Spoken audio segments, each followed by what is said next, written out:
ने कहा था कि अगर लाठी पड़ेगी तो सबसे पहले हम आगे आएंगे, लेकिन एक भी लीडर सामने नहीं था सर। आप कहाँ थी? तो मैं अपने वीडियो यहीं दिखाता हूँ। चलिए सर दिखा दीजिए। अरे नहीं बिल्कुल दिखाना चाहिए। अरे लाठी पड़ी है तो दिखना तो चाहिए ना। 55 सांसदों ने अभी साइन करके शाम को पत्र दिया है उनकी पत्नी को, क्योंकि उनसे मिलने नहीं दिया गया, और काफ़ी संख्या में सांसदों ने दिन में भी जाके पत्र दिया था। तो मुझे लगता है कि ये जानबूझकर एक गहरी साजिश के तहत उनसे मिलने नहीं दिया जा रहा है, क्योंकि पत्र में क्या था? पत्र में तो रिक्वेस्ट थी कि भाई आप अपना आमरण अनशन ख़त्म कर दीजिए, आप अपना आंदोलन जारी रखिए, आपका जीवन अमूल्य है, जरूर देश के लिए ज़रूरी है। ऐसी अपील करने से आप कैसे रोक सकते हैं? ये तो अमानवीयता का उदाहरण है। तो वही किया गया। उनकी पत्नी भी इस बात से काफ़ी नाराज़ थी, क्योंकि हाई कोर्ट ने कहीं भी पुलिस डिटेंशन की बात नहीं कही है, उनके अच्छा इलाज कराने की बात कही। तो हमारे साथी सीपीएम से, आरजेडी से रहीम भाई सीपीएम से हैं, आरजेडी से संजय यादव जी हैं, महुआ जी जेएमएम से हैं।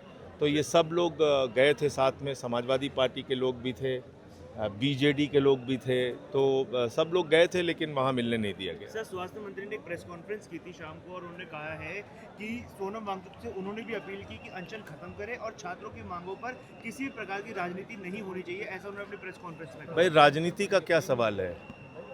क्या पेपर लीक से 22 लाख बच्चों का भविष्य बर्बाद नहीं हुआ? क्या री एग्ज़ाम के जो रिज़ल्ट आए उसमें गड़बड़ी नहीं हुई? क्या इससे पहले 2024 में नीट का पेपर लीक नहीं हुआ? क्या 22 बच्चों ने अपनी जान नहीं दी? क्या 93 पेपर लीक हिंदुस्तान भर में नहीं हुए? ये सवालों का जवाब कुछ देंगे, या सिर्फ यही कहते रहेंगे कि इसमें राजनीति ना करो, इसमें राजनीति ना करो? इसको कहने से कैसे काम चलेगा? सर, सोशल मीडिया रिपोर्ट्स के अनुसार अभी बताया गया कि जंतर मंतर पीछे की तरफ कुछ एक छोटे से गुट पर पुलिस के द्वारा लाठीचार्ज करके उस गुट को यहाँ से भगाया गया है। देखिए, ऐसा है कि मैं अभी यही बात आपके बीच कह रहा था कि इसमें नौजवान साथियों को भी सतर्क रहना पड़ेगा, क्योंकि बीजेपी भी अपने कुछ लोग ऐसे प्लान कर सकती है जो आंदोलन को हिंसक बनाने की कोशिश करेंगे, क्योंकि ये आंदोलन तो पूरी तरीके से गांधीवादी है, अम्बेडकरवादी है, और छात्रों ने तो अपना खून बहाया है, उनको लाठियां पड़ी हैं, उनके सर तोड़े गए हैं, उनके पांव तोड़े गए हैं, तो वो तो बेचारे खुद पीड़ित हैं।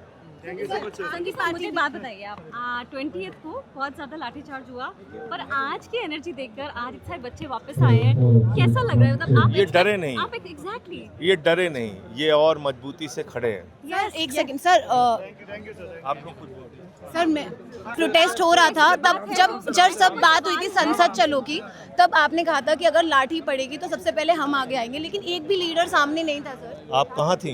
मैं संसद, जंतर मंतर, हर जगह थी। आपने मेरे वीडियो बैरिकेड तोड़ते हुए देखा? सर लेकिन मैं बात कर रही हूँ, जो बच्चों को जिस तरीके से लाठी पड़ी, उस तरीके से किसी भी लीडर को, चाहे वो सीजेपी के हो, चाहे वो कोई भी एमपी हो, चाहे एमएलए हो, उनको एक भी लाठी नहीं पड़ी सर। मैडम, आप थी ही नहीं फिर, इसका मतलब आंदोलन में। आपको मैं अपने वीडियो यहीं दिखाता हूँ। चलिए सर दिखा दीजिए। नहीं बिल्कुल दिखाना चाहिए। अरे लाठी पड़ी है तो दिखना तो चाहिए ना।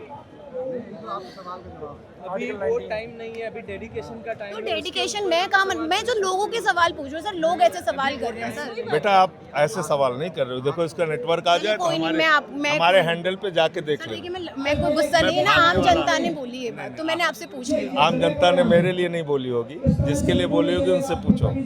मैं हमेशा आंदोलन में मजबूती से रहता हूँ। यहाँ भी कई बैरिकेड तोड़ के मैं आंदोलन को के साथ, कार्यकर्ताओं के साथ होता हुआ गया। अब तुम्हारे कैमरे में कैद नहीं हुआ तो ये मेरी गलती नहीं है। संजय सिंह से मैंने ये सवाल किया कि जब प्रोटेस्ट हो रहा था, मार्च हो रहा था, तब वो कहाँ थे और क्यों उनको फर्स्ट लाठी नहीं पड़ी? क्योंकि जब सांसद चलो की बात हुई थी तब सभी नेताओं ने ये कहा था कि पहली लाठी हम खुद खाएंगे, लेकिन जिस तरीके से हमने देखा तो जो स्टूडेंट्स थे, जो प्रोटेस्टर्स थे, उन पर लाठीचार्ज गंदी तरीके से हुआ। उन जो नेता थे वो, उनको कभी भी आप देखोगे, आज तक जितने भी प्रोटेस्ट हुए, कभी भी किसी नेता ने लाठी नहीं खाई है। लाठी खाने वाले सबसे ज़्यादा जो प्रोटेस्टर्स हैं, आम जनता है, वही खाती है। नेता हमेशा पीछे हो जाते हैं, चाहे आप सीजेपी के फाउंडर्स देख लीजिए, चाहे आप इनको देख लीजिए। अब ये मत सोचिएगा कि मैं इस प्रोटेस्ट को या डिफेम करना चाह रही हूँ, मैं कुछ डिफेम नहीं करना चाह रही। मैं उन नेताओं से सवाल कर रही हूँ जो लिटरली अकाउंटेबिलिटी तो मांग रहे हैं दूसरे से, लेकिन वो खुद क्या कर रहे हैं, उनको वो भी बताना बहुत ज़रूरी हो जाता है वक्त वक्त पे। आपकी इस पर क्या राय है, मुझे कमेंट सेक्शन में ज़रूर बताएं। धन्यवाद।